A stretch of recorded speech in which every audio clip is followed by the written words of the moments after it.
पुरुष वेश्याहरू मध्येको एउटा अहिले यहाँ घण्टी चुनाव चिलेर आएको मान्छे हो। त्यो मिलन लिम्बू होइन, त्यो मिलन लामिछाने हो। त्यो लिम्बू हुन सक्दैन। अर्को तपाईले एमालेको उम्मेदवार देख्नुहुन्छ सुहाङ नेम्बाङ, जसले हाम्रो पहिचानको विरुद्धमा, हाम्रो नेपालीत्वको विरुद्धमा, राष्ट्रिय स्वाभिमानका विरुद्धमा एमसीसी लगायत नेपालको नागरिकलाई नागरिक नराख्ने, प्राप्त गर्नै पर्नेहरूलाई नदिने, नागरिकता किन्नेहरूलाई शासनमा पुर्याउने यो व्यवस्थाको पक्षधर त्यो सुहाङ नेम्बाङ होइन, सुहाङ ओली हो। तपाईहरु यसमा प्रष्ट हुनु होला। यसैले यो प्रष्टता भइसकेपछि यहाँ एमाले, कांग्रेस, माओवादी वा अर्को कुनै त्यो परतन्त्र पार्टी भन्ने चाहिँ एउटा राष्ट्रिय स्वतन्त्र होइन कि अराष्ट्रिय परतन्त्र पार्टी भन्नेको मान्छेले जित्यो भने हुन्छ के? उसले गर्ने केवल ताली बजाउने हो। ताली बजाउने मान्छे होइन, विचार प्रयोग गर्ने मान्छे हामीलाई चाहिएको छ। र यस्तो व्यक्तित्व डेगेन्द्र थेगिमज्यू हामीसँग हुनुहुन्छ। उहाँको सम्बन्धमा अहिले देश विदेशबाट ध्यानाकर्षण भइरहेको छ र हामी यो भूमिबाट एकपटक हुँदै उपस्थित बुवाबा, दाजुभाइ, दिदीबहिनीहरू, मञ्चासीन अग्रज विद्वत व्यक्तित्वहरू, आजको खास गरिकन आकर्षणका केन्द्र यहाँको जनताको तर्फबाट उम्मेदवार बन्नुभएका देशैभरिका नागरिकहरूको साझा उम्मेदवार डेगेन्द्र थेगिमज्यू, म एकदमै छोटकरीमा बुदागत रूपमा केही कुराहरू राख्नेछु। सबैभन्दा महत्त्वपूर्ण कुरा मतदान, मतदान, मतदान। मतदान कसरी गर्ने, कसलाई गर्ने, यो सन्दर्भमा पहिलो कुरा म के निवेदन गर्न चाहन्छु भने अब हामीले मतदान गर्ने होइन, मतदान गर्ने कुरा होइन, मत प्रयोग गर्ने कुरा हो। र यो पटक हामी मत प्रयोग गर्नेछौँ, दान गर्ने छैनौँ। बाहुनलाई गाई दान गरे जस्तो हामीले दान गरेपछि बाहुनलाई जो गाई हुन्छ त्यो गाई तिमी के गर्दैछौ भनेर सोध्न मिल्दैन। यहाँ क्षेत्री ब्राह्मण धेरै बुवामा, दाजुभाइ, दिदीबहिनीहरू देखिरहेको छु। तपाईले गाई दान गरेपछि दान गरेको गाई के गर्दैछ, कति दुध दिँदैछ भनेर गएर सोध्नुहुन्छ? सोध्नुहुन्न। दान गरिसकेपछि त्यो गाईको बारेमा हिसाब किताब खोजिदैन। अहिलेसम्म हामीले मत दान गर्यौं, त्यसैले हामीले हिसाब किताब खोजेनौं। अब हामी इतिहासमा पहिलो पटक हिसाब किताब खोज्ने गरी मतदान गर्दै छैनौं, मतको प्रयोग गर्नेछौं। जनताको तर्फबाट मतको पहिलो प्रयोग त्यो डेगेन्द्र थेगिमज्यूका लागि हुनेछ, डेगेन्द्र सिंह लिम्बूज्यूका लागि हुनेछ। त्यो जनताको उम्मेदवार हो, यसकारण हुनेछ। मैले विनम्रतापूर्वक निवेदन गर्न खोजेको कुरा के हो भने हामीले अहिले यो मतदान भनेर दलहरूको तर्फबाट आएका उम्मेदवारहरूका सम्बन्धमा डेगेन्द्र थेगिमज्यूलाई जोडेर आएका केही चर्चाहरू छन्। ती चर्चाहरू मध्येमा पहिलो चर्चा अरू दलका उम्मेदवारहरू नयाँ पुस्ताका उम्मेदवार हुन् भनेर भनिएको छ। नयाँ पुस्ताको उम्मेदवार, नयाँ पुस्ताका नेताहरू भनिरहँदा तपाई सबैको घरमा कुकुर पाल्नु भएको होला, कुकुर छ होला। तपाईको घरको कुकुरले नयाँ पुस्ताको जन्मायो भने मृग जन्माउँछ कि कुकुरै जन्माउँछ? त्यसले कुकुर जन्माउँछ। ब्वाँसोको नयाँ पुस्ता के हुन्छ? ब्वाँसो हुन्छ। सर्पको नयाँ पुस्ता के हुन्छ? सर्प हुन्छ।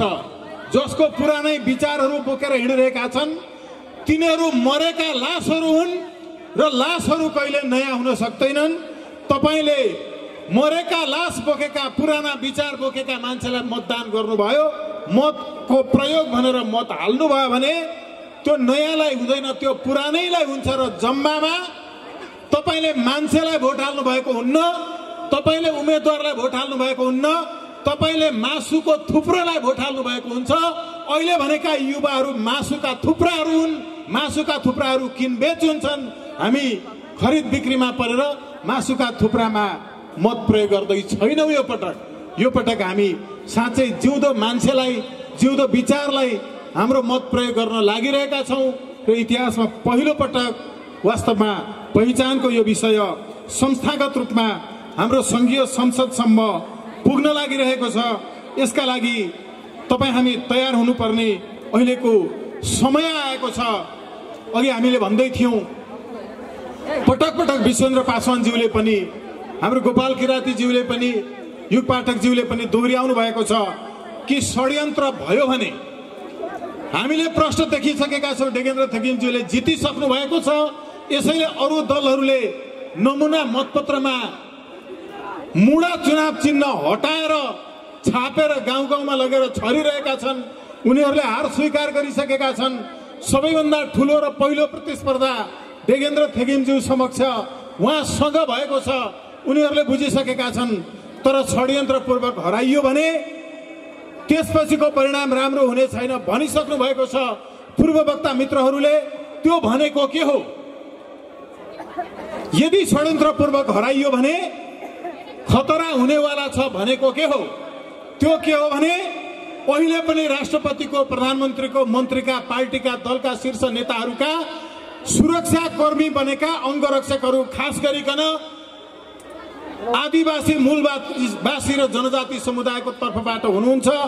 तपाईलाई स्यालुट हानिरहेको तपाईँको अङ्गरक्षकले भोलि गोली हान्नेछ छातीमा। तपाईँले स्यालुट हान्ने छैन। तपाईँले यो षड्यन्त्रपूर्वक यहाँको पहिचानको आन्दोलनलाई, मत परिणामलाई फरक पार्ने गरिकन यदि त्यस्तो कुनै गर्नुभयो षड्यन्त्र भने त्यसका विरुद्धको त्यो चेतावनी यस पूर्वका पूर्ववक्ताहरूले दिनुभएको यो हो अर्थ। हामी अहिले यो पहिचानको कुरा गरिरहँदा म सम्झिरहेको छु, हिजो मात्रै पनि एउटा पार्टी जो पुरातन पार्टी मानिन्छ, राजा फर्काउँछु भनिरहेको छ, त्यो पार्टीको धर्मको विभागको नेतृत्व गर्ने एकजना व्यक्ति हुनुहुन्छ पुष्पराज पुरुष। पुष्पराज पुरुषज्यूले पहिचानको बारेमा हामीले भन्दै आएका कुराहरू सुन्नु भएपछि उहाँले लेख्नु भएको छ, पहिचान भनेको त वास्तवमा ब्राह्मण क्षेत्रीहरूका लागि पनि चाहिने कुरा रहेछ। उहाँले अब मैले बुझे पहिचानको बारेमा वास्तवमा भ्रम रहेछ, पहिचान त क्षेत्रीय ब्राह्मणहरूलाई पनि चाहिने रहेछ भनेर लेख्नु भएको छ। हामीले बोलेका कुराहरूलाई सेयर गर्दै त्यो भनेको के हो भने अघि मैले जोडिरहेको थिएँ गौदानको विषय, अर्को पहिचानको विषय क्षेत्रीय ब्राह्मणहरूलाई चाहिने। म यहाँ हुनुभएका आदरणीय क्षेत्रीय ब्राह्मण समुदायका बुवा आमा दाजुभाइ दिदीबहिनीहरूलाई खास गरिकन यो सन्देश सम्प्रेषण हुन सकोस् भनेर मेरो आफ्नो विचार पहिचानको सम्बन्धमा धारणा राख्न लागिरहेको छु। त्यो हो के भने तपाईँ हामीले श्रमजीवी वर्गले, शिल्पी समुदायले, खास गरिकन दलित बनाइएको समुदायले गरेको परिश्रमको मूल्य, त्यो समुदायले तिरेको कर, त्यसबाट अर्कै वर्गका व्यक्तिहरू पालिने प्रणाली, त्यो प्रणालीका विरुद्धमा वेदले व्याख्या गरेको छ। भनेको छ कि दातव्यम सर्ववर्णेभ्यो चौरहृतम राजम धनम। यो वेदको महाम्यार्मिक खण्डको 48औं ऋचा हो।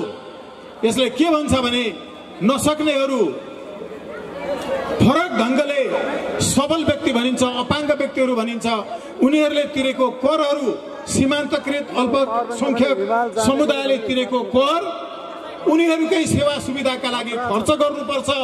तर यहाँ म विनम्रतापूर्वक एकचोटि यहाँ उपस्थित भइरहनु भएका युवा साथीहरूलाई भन्छु, तपाईँले मोटरसाइकल चढिरहनु भएको होला, गाडी चढिरहनु भएको होला, तपाईँले चढ्ने मोटरसाइकलको कम्तीमा वर्षको 5000 बुझाउनुहुन्छ होला। त्यो 5000 रुपैयाँ वर्षको जुन बुझाउनुहुन्छ त्यो पैसाले सडक बनाउनका लागि नै खर्च गरिनु पर्थ्यो, तर जनप्रतिनिधिको तलब भत्तामा खर्च भइरहेको छ। यसैले भनिएको त्यो दातव्यम सर्ववर्णेभ्यो। सँगसँगै तपाईँ हामी किसानका नै छोराछोरी यहाँ धेरै छौँ, हामी खेती किसानी नै गर्नेहरू छौँ। हामीले एउटा अनाज, एउटा फसल उत्पादन गर्नका लागि कतिको मल किन्छौँ, कतिको बिउ किन्छौँ, हामी आफैले त्यहाँ कति जोत्छौँ, कति खन्छौँ। त्यो मलको पैसा, बिउको पैसा, हामी आफै खटेको दिनको हाजिरा, अझ हाम्रो खेतको भाडा पनि जोड्ने हो भने हामीले उत्पादन गरेको त्यो कृषि अनाजको मूल्य हामीले प्राप्त गर्दैनौँ। हामीले धानै उत्पादन गर्यौँ भने पनि 1 मन आउमन्सले धान उत्पादन गरिसकेपछि त्यो धानको हाम्रो आफ्नै परल मूल्य कति हुन गयो। त्यो धान उत्पादन गरिसकेपछि यति भन्दा कममा बेचे भने मलाई घाटा लाग्छ, हामीलाई थाहा हुन्छ। तर हामीले उत्पादन गरेको धानको मूल्य हामी आफैले तोक्न पाउँदैनौँ। गएर व्यापारीलाई मेरो धानको मूल्य कति हो भनेर पो हामीले सोध्नुपर्छ। अहिले तपाईले लगाइरहनु भएको यो टोपी, यो कपडा किन्न जाँदा तपाईलाई कतिमा किन्छस् भनेर सोधेको थियो व्यापारीले। सामान उसको हो, त्यसैले दाम उसले राख्थ्यो, उसले राख्छ। तर तपाईँ हामीले उत्पादन गरेको हाम्रो त्यो कृषि अनाजको हामीले मूल्य राख्न पाउँदैनौँ, उसले राख्छ। उसले एक मन धान अहिले मोटा सालाखाला 17 रुपियाँमा किन्दो रहेछ। अनि त्यो धानलाई पिसाएपछि उसले त्यसको भुसलाई गुन्डा ढुटो जुन भन्छौँ व्यावसायिक रूपमा यो कुखुरा पालन गर्नेहरूले लगभग त्यसलाई चाहिँ 20 रुपियाँ केजीमा किन्दा रहेछन्। त्यसको खुदी भन्ने त्यसलाई 45 रुपियाँ केजीमा बेच्दा रहेछन्। कुटानी खर्च मात्रै बेहोरेर 55 रुपियाँमा चामल बेच्दो रहेछ। हामीसँग 17 रुपियाँमा उसले किन्छ केजीमा। बिचौलियाहरूको शासन हेर्नुहोस्, राजनीतिक व्यवस्थाले यसैलाई भरण पोषण गरिरहेको छ। त्यसैले हाम्रो शास्त्रले भन्छ कि पञ्चरात्रे पञ्चरात्रे स्थवेगता। म यहाँका ब्राह्मण साथीहरूलाई भन्न चाहन्छु, क्षेत्रीय साथीहरूलाई भन्न चाहन्छु, जसले संस्कृत अध्ययन गर्नुभएको छ उहाँहरूलाई भन्न चाहन्छु, हाम्रो पहिचान के थियो? हाम्रो पहिचान यो थियो कि हरेक 15-15 दिनमा किसानको अनाजको मूल्य अहिलेको पालिका भनेका जस्ता पाञ्चालिकाहरूले त्यति बेला उद्बोधन गर्नु पर्थ्यो, त्यति बेला घोषणा गर्नु पर्थ्यो। हरेक 15-15 दिनमा श्रमिकको मूल्य, उसले उत्पादन गरेको साधन सामग्रीको मूल्य यति यति हुनुपर्छ राज्यले भन्नु पर्थ्यो। हाम्रो पूर्वीय दर्शनले यो भनेको थियो। तपाईले पढेको वेद, तपाईले पढेको गीता काम लागेन। हाम्रा चेलीबेटीहरूलाई अहिले पनि बलात्कार गरेर मार्दा पनि एमसीसी का कर्मचारीहरूलाई मुद्दा नलाग्ने व्यवस्था अहिलेको एमसीसीले पास गरेको छ। हाम्रा चेलीबेटीहरूलाई बलात्कार गरेर मार्दा पनि मुद्दा नलाग्ने जुन व्यवस्था यिनले ल्याए, यिनीहरूले हाम्रो पहिचान, नेपालीत्वको पहिचान, नेपालको स्वाभिमान गुमाउने काम गरे। यसलाई अन्त्य गर्ने काम गरे। राष्ट्रिय पहिचान सबभन्दा मुख्य कुरा हो। तर हाम्रो शास्त्रले भनेको थियो कि महिलाहरू भनेको आहरा 2 गुणा चापी बुद्धि चासो चतुर्गुणा षड्गुणा व्यवसाय काम चाष्टो गुणा स्मृता भनेको छ उपनिषदले कि महिलाहरूको वास्तवमा अहिले पनि जुन उच्च स्थानमा राखेको थियो तपाईको शास्त्रले, हाम्रो शास्त्रले पुर्यायो कहाँ? एमसीसीले बलात्कार गरे पनि तपाईले मुद्दा नलाग्ने पास गरिदिनु भयो।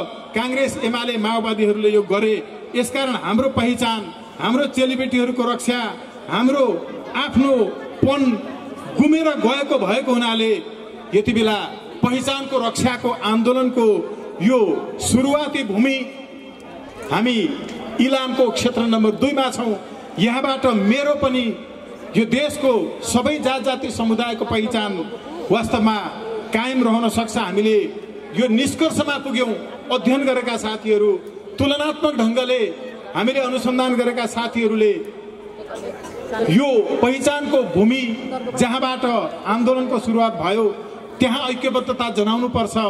त्यहाँबाट यो पहिचानको समभावको सर्व पहिचानको एउटा नयाँ युग सुरु गर्ने गरिकन डेगेन्द्र थेगिमज्यूलाई मुडा चुनाव चिन्हमा मतदान गरेर विजयी गराउनु पर्छ। हामीले यो भन्यौं। अहिले यति बेला मुलुकमा ठगहरूको शासन चलिरहेको छ, चोरहरूको शासन चलिरहेको छ।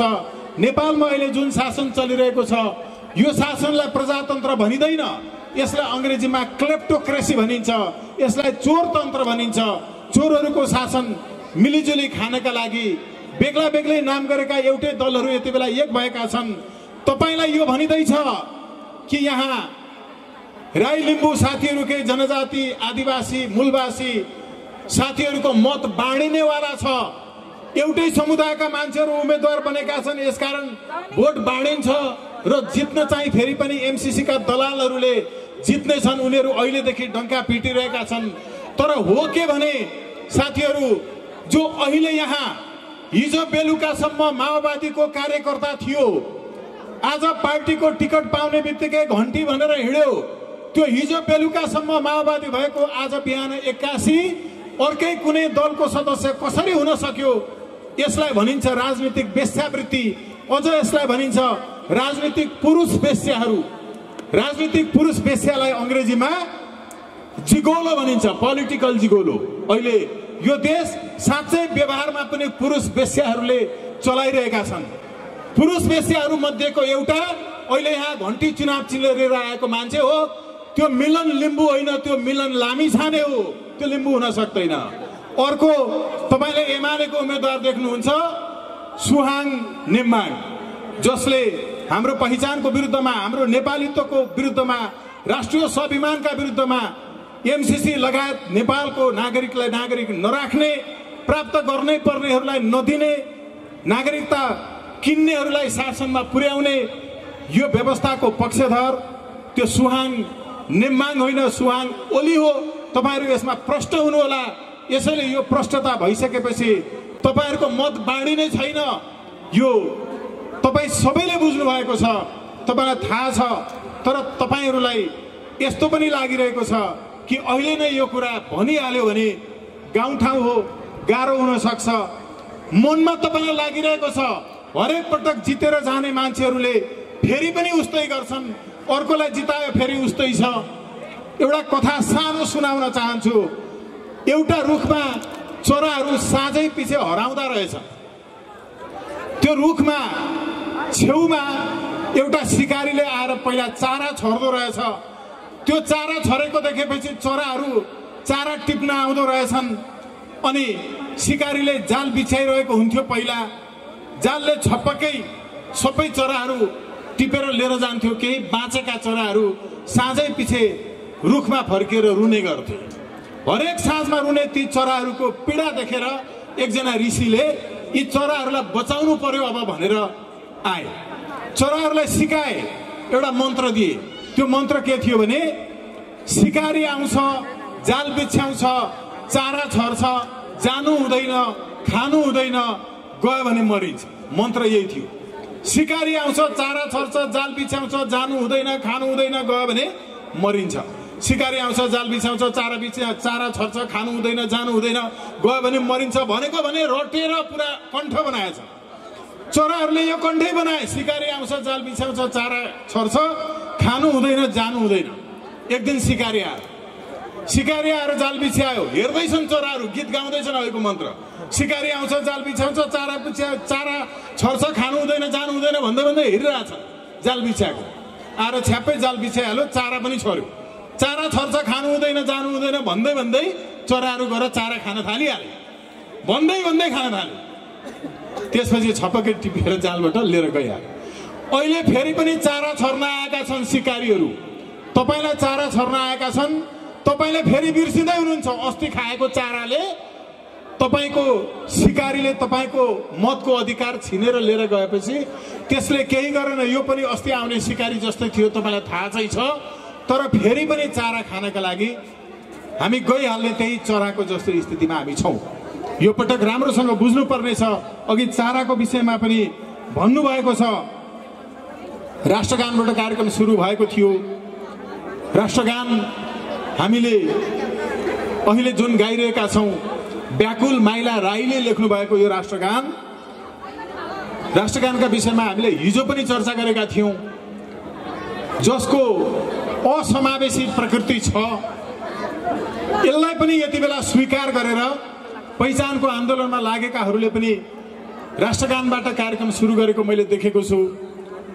एमाले, कांग्रेस, माओवादी लगायतका दलहरूले आफ्नो कार्यक्रममा राष्ट्रिय झण्डा राखेकै छैनन्। यिनीहरू विदेशीबाट सञ्चालित छन्।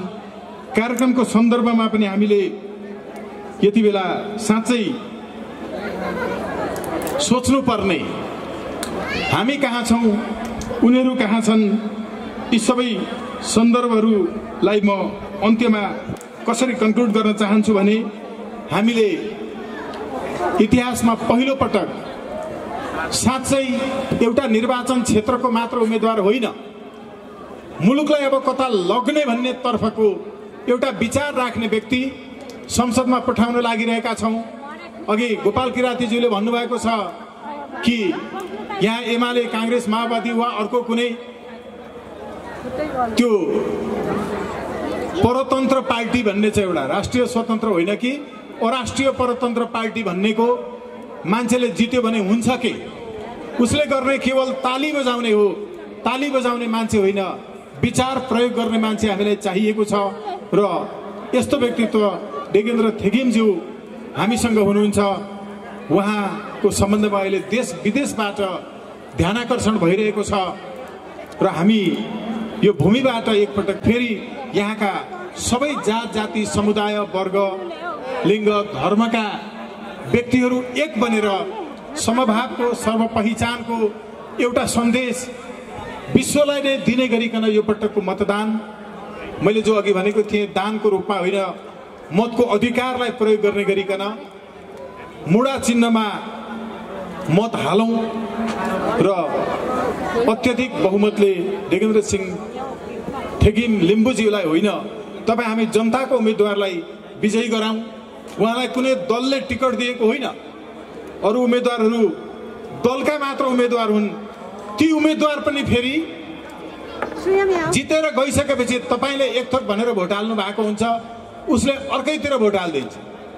मान्छेले अर्को के ठगी खाने भन्नेलाई भोट हाले, उसले गएर संसदमा कहिले प्रचण्डलाई भोट हाल्छ, कहिले ओलीलाई भोट हाल्छ। आफ्नै सांसदलाई तैँले प्रचण्डलाई भोट हालिनुहोस् भने सांसद पद खुस्काइदिन्छु भनेर व्हिप जारी गर्छ। तर मान्छेहरूले तिमीले त्यहाँ गएर चाहिँ यो पार्टीलाई भोट हाल्नु भनेर भोट हालेका थिएन। हामी यो लोकतन्त्र नामको एउटा भ्रममा छौँ। यो पार्लियामेन्ट भन्ने शब्द, संसद भन्ने शब्द, जहाँ अङ्ग्रेजी साहित्यमा कालोलाई सेतो, सेतोलाई कालो देख्ने चरा हुन्छ एउटा लाटकोसेरो, त्यो लाटकोसेरोहरूको समूहलाई अङ्ग्रेजी साहित्यमा पार्लियामेन्ट भनिन्छ। त्यसले उसको नेताले कालोलाई सेतो भन् भन्यो भने सेतो भन्छ, सांसदले सेतोलाई कालो भन् भन्यो भने कालो भन्छ। तर होइन, सेतोलाई सेतै भन्ने, कालोलाई कालै भन्ने एकजना मात्र सांसद अबको सङ्घीय संसदमा हुनेछ, त्यो हो डेगेन्द्र सिंह थेगिम लिम्बुज्यू। हामीले त्यस्तो साँच्चैको एउटा जनताको सांसद पठाउनु पर्नेछ। डर नमानौ। तपाईँलाई धम्की दिन सक्छन्। धम्की दिइरहेको बेलामा तपाईँ यो सोच्नुहोस् कि तपाईँ कहिले मर्ने भन्ने कुरा त्यो यहाँ निश्चित रूपमा लेखिएको छ, पहिल्यै लेखिएको छ। तपाईँ कहिले कहाँ कसरी कुन अवस्थामा मर्ने भन्ने कुरो त्यो लेखेको भन्दा एक सेकेन्ड अगाडि पनि संसारको सबै सेना आयो भने पनि तपाईँलाई मार्न सक्दैन। तपाईँ जिउँदो हुनुहुन्छ, तपाईँले जित्न सक्नुहुन्छ, त्यो निश्चित छ। त्यो कसैको हातमा छैन। नडराउनुहोस्, डरो खुट्टा टेकेर उभिनुहोस्। कसैले तपाईँ विरुद्ध कुनै पनि अहिले निर्वाचनको पूर्व पश्चात पनि कुनै खालको क्षति पुर्याउने काम गर्यो भने हाम्रो टिम छ। डेगेन्द्र थेगिमज्यू यहाँ हुनुहुन्छ, उहाँको आफ्नो टिम छ। सम्पर्क गर्नुहोस्, तपाईँको सम्पूर्ण जिम्मा लिएर त्यसका सम्बन्धमा लडिदिने काम हामी गर्छौँ। त्यो अदालतमा हुन्छ कि जहाँ हुन्छ। डेगेन्द्र थेगिमज्यूलाई तपाईँले विजयी गराउँदा तपाईँले योभन्दा अगाडि जिताएका सांसदहरूलाई भेट्नका लागि यहाँको गाउँ कमिटीको अध्यक्षले भन्नुपर्ने, जिल्ला कमिटीको मान्छेले भन्नुपर्ने, अनि प्रदेश कमिटीकोले भन्नुपर्ने, अनि पार्टीले निर्णय गरेपछि मात्रै तपाईँको सांसद मार्फत तपाईँले भन्न खोजेको कुरा भन्न पाउने, यस्तो हुने छैन। डेगेन्द्र थेगिमज्यूको सम्बन्धमा उहाँ सांसद बनिसकेपछि तपाईँले कुनै पार्टीको कुनै कमिटीको मान्छेले व्यवधान खडा गरेको झेल्न नपरिकन सोझै तपाईँले भेट्न सक्नुहुनेछ। जनताको सांसद भनेको त्यो हो। डेगेन्द्र थेगिमज्यूले यहाँ अहिले पनि तयार गर्नुभएको छ। अरूका त संसदीय दलका कार्यालय हुन्छन्। डेगेन्द्र थेगिमज्यूको इतिहासमा पहिलो पटक उहाँ निर्वाचित भएपछि उहाँको सांसदको सम्पर्क कार्यालय, त्यो संसदीय दलको कार्यालय भने जस्तो त्यो यही निर्वाचन क्षेत्रमा हुनेछ। उहाँको कार्यालय यही हुनेछ। तपाईँले सोझो एक्सेसिबिलिटी, सोझो पहुँच प्राप्त गर्न सक्नुहुनेछ। यस्ता ससाना जस्ता लाग्ने तर असाध्यै महत्त्वपूर्ण तपाईँको आफ्नो सांसद, तपाईँ हामी जनताको सांसदलाई स्वतन्त्रतापूर्वक आफ्नो मतको अधिकार प्रयोग गरेर जिताउनुका यी केही सामान्य जस्ता लाग्ने तर महत्त्वपूर्ण फाइदाहरू छन्। एकपटक हेरौँ हामी कि यस्तो व्यक्तित्व जसले सोझो जनताबाट टिकट पाएको छ, दलबाट होइन, इतिहास निर्माण गरौँ, मुडा चुनाव चिन्हमा मत प्रयोग गरौँ र जनताको पहिचानको इतिहास कोर्ने काम गरौँ।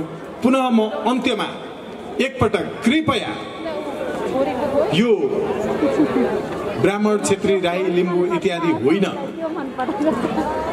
सबैको पहिचानको विषय हो, सबैको यो आन्दोलन हो र खास गरिकन यहाँ रहनुहुने आदिवासी जनजाति मूलवासी भनिएका समुदाय भन्दा अन्य समुदायका व्यक्तित्वहरूसँग त्यो पुष्पराज पुरुषज्यूले लेखेको पनि हेरिदिनुहोस्। उहाँ अर्कै राप्रपाको हुनुहुन्छ। पुरै एकदम योभन्दा अगाडि हामीले भन्ने गरेको ब्राह्मणवाद इत्यादि के भनेर भन्ने गरेको पक्षमा भनिन्थ्यो, तर त्यो कुरा त्यस्तो होइन रहेछ। यहाँ राप्रपामै हुनुहुने साथीहरू पनि हुनुहुन्छ भने जुनसुकै दलमा भए पनि, एमाले, काङ्ग्रेस, माओवादी वा जेसुकै कुनै पनि दलमा नभए पनि तपाईँ हामी पहिला मान्छे बनौँ। हामी मान्छे बन्न जरुरी छ। हामी कार्यकर्ता भन्दा माथि उठ्न सकेनौँ। बाँदर जाति विकसित भएर मान्छेमा परिणत भयो, तर कार्यकर्ता मान्छे हुन नसक्ने जस्तो देखिँदैछ। हामी पहिला मान्छे बनौँ। त्यो मान्छे बन्न पहिला दलबाट स्वतन्त्र बनौँ, अनि मात्र हामीले इतिहास निर्माण गर्न सक्छौँ। प्रत्यक्ष निर्वाचित कार्यकारी व्यवस्थातर्फ हामीले जानु छ, लानु छ।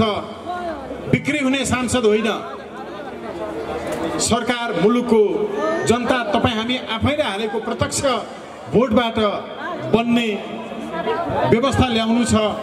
सांसदले सरकार ढाल्ने र बनाउने व्यवस्था अन्त्य गर्नु छ। यही व्यवस्था टिकाउनका लागि नयाँ भनेर विदेशीहरूले खडा गरेका एजेन्टहरू आएका छन्।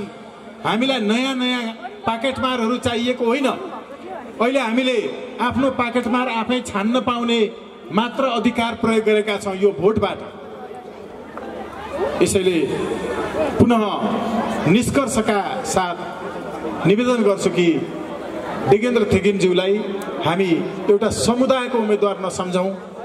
हामी सर्व पहिचान र समभावबाट अगाडि बढ्न सकेनौँ भने यो मुलुक अझै पनि दरिद्रतातर्फ जानेछ, अमानवीयतातर्फ धकेलिनेछ। अघि पनि सन्दर्भ आएछ, म त व्यक्तिगत रूपमा मृत्युदण्डको पक्षमा छु। हामीले भ्रष्टाचारको कारणले भोग्नु परेको गरिबीका कारण हाम्रा आमा दिदी बहिनीहरूले सन्तान जन्माएपछि पोषणयुक्त खाना आफ्नो बच्चालाई खुवाउन नपाएर बच्चा पनि बोकेर इनारमा हाम फालेर मरेका, आत्महत्या गरेका घटनाहरू अस्ति भर्खरै पनि समाचारमा सुनिरहेका थियौँ। यस्तो गम्भीरतम अवस्थामा नेताहरूको भ्रष्टाचारले पुर्याएको हुनाले यही मौका हो, यही सुरुवात हो। यहीबाट व्यवस्था परिवर्तनको बिगुल हामीले पुग्न पर्नेछ। आभार व्यक्त गर्छु, धन्यवाद ज्ञापन गर्छु र विश्वास गर्छु कि मुडा चिन्हमा हामीले मत प्रयोग गर्छौँ र जनताको इतिहास रच्नेछौँ। धन्यवाद।